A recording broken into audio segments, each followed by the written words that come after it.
Day 6 na po ang ating mga alaga.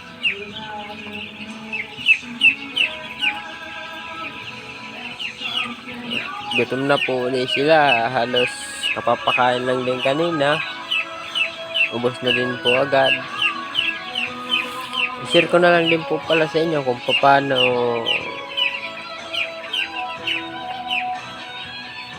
i-maintain ang painom, pakain nila. Kailangan lagi mong bantay sila. Alam mo lagi kung anong oras mo wawalan sa painom. Alam mo rin kung paano ma-maintain yan.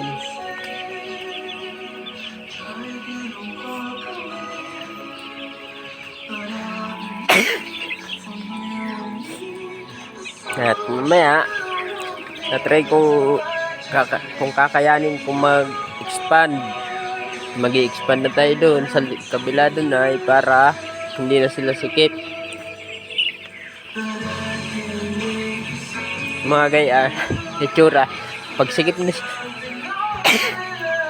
sikip na sila, hindi na sila magninilaki. Kaya kailangan ng mag-expand para lumaki na sila agad. Yan sila, oh, ang itsura nila. Tama, tingnan nyo po. Sikip na po talaga sila. Ayan po ay day 6 na. Day 6 na po ang ating mga alaga.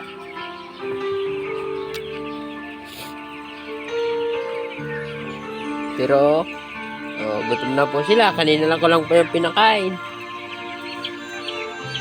Ang bilis nilang kumain. Sobra.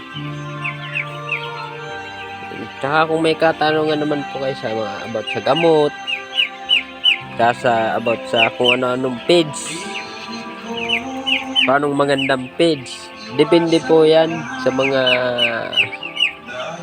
sa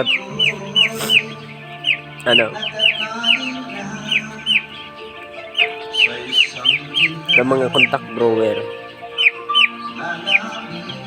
Karaniwan nasa company.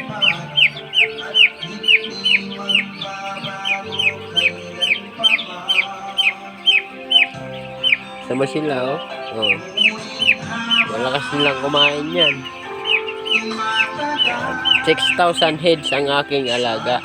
Day 6 pa lang sila, pero sayang, kailangan ma-expand na agad para lumaki na sila.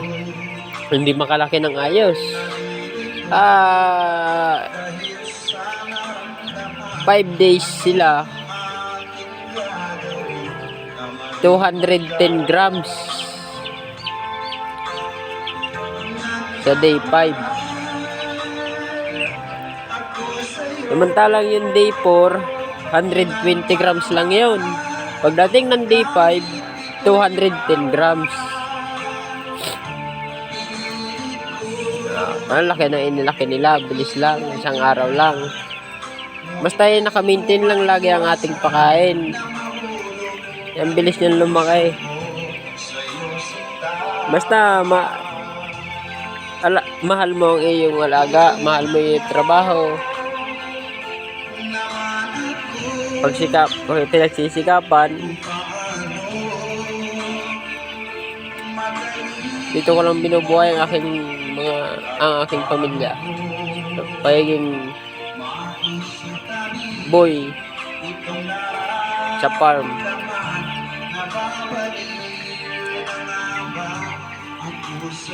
At sige po, maraming salamat.